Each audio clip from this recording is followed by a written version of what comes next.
Innocent people can die. Guns were designed to kill.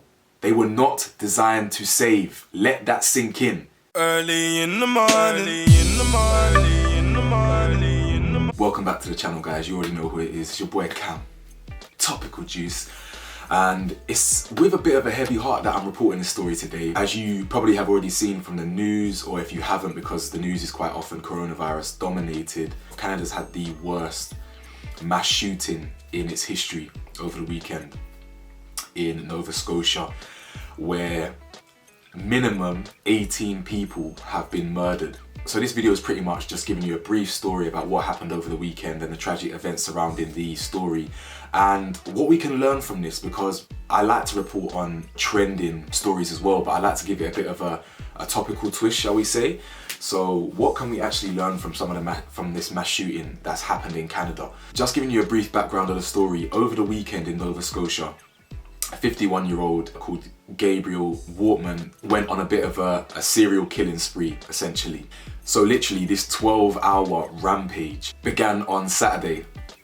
Police were telling people to stay inside because they had heard of shootings that were going on around Nova Scotia, and obviously the pandemic was going on. So thankfully, thank God, because of the pandemic, a lot of people had to stay inside their houses anyway, but there's loads of eyewitnesses and key witnesses of gunshots ringing off throughout Canada, throughout Nova Scotia and the surrounding neighbourhood. Bodies were found inside and outside a house on the same street as where the shooter lived, because he's dead. Police killed him in a shootout on 10:40 a.m. on Sunday morning when the police finally caught up with him.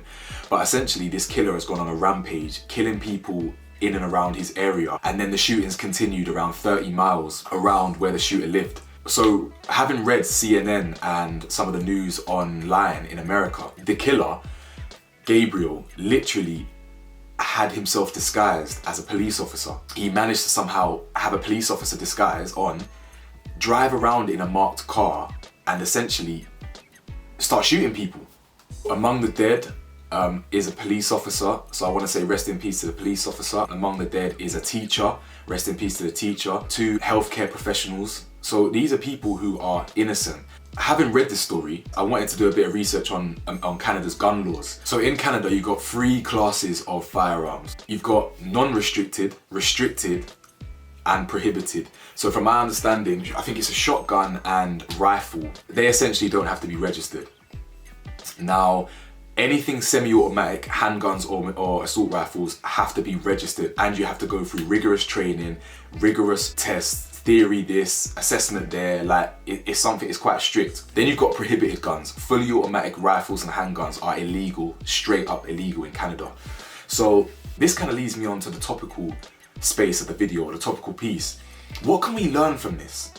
What can we learn from the mass shooting that's happened over the weekend? What can we take from it? So this is all my opinion. This is all purely what I've learned from this. Okay, so what you may have taken from this can be different. And I want to know. Please comment below. But this is the first mass shooting in Canada since 1998, right? The last mass shooting that happened was when some guy killed 14 women and then shot himself. The reaction from that was Canada introduced a lot stricter gun laws. Okay, so the first thing I've clocked is that this is the first mass shooting in years. Whereas compare that to America, for example. We all know America loves a mass shooting. They will refuse to learn their lesson. They just won't learn. Simple. Too much focus on bearing arms and this amendment and that amendment. No, you're just not learning. America has very loose gun laws. You can buy guns in flipping Walmart. Kids are going and buying guns and unregistered, registered, whatever, and just shooting up schools for fun. There is a clear and direct correlation between a country that introduces initiatives, gun initiatives and laws, versus one that doesn't.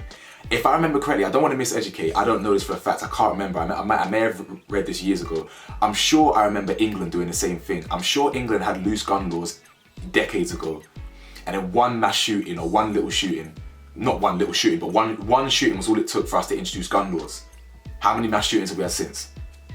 That's the first thing I'm taking from this. The correlation between law and outcome, essentially. You feel me? The second thing, the reaction from the government. I'll use America as the same example. How many mass shootings since Columbine have happened? or whatever. Even before then, probably. I know Columbine was on a massive one, but how many have happened since? How many mass shootings in a cinema, schools? They do not react with gun laws. This is the next thing I'm taking from this. The Canadian Prime Minister is promising to accelerate the gun laws that they were already planning to introduce. And again, an immediate reaction from a tragic event. You feel me? Very immediate, it just makes sense. You understand? Like, this is what America and other countries should be looking to. They should be learning from this. The third thing I've learned, what did that story say?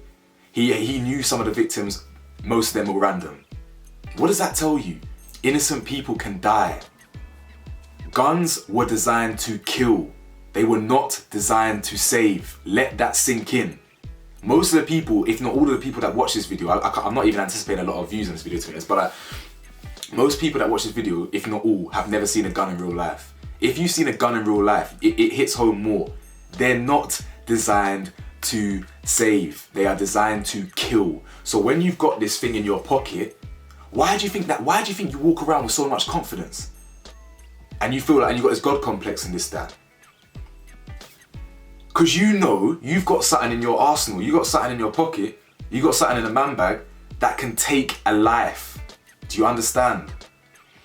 These things are not a game. Why? People need to understand that when you play around with guns and things like that and weaponry, whatever, obviously the streets are a bit different because I know you play by different rules. Admittedly, there should just be no guns in general, but like that's different rules. But like when you're messing around with things like this, innocent people die as well.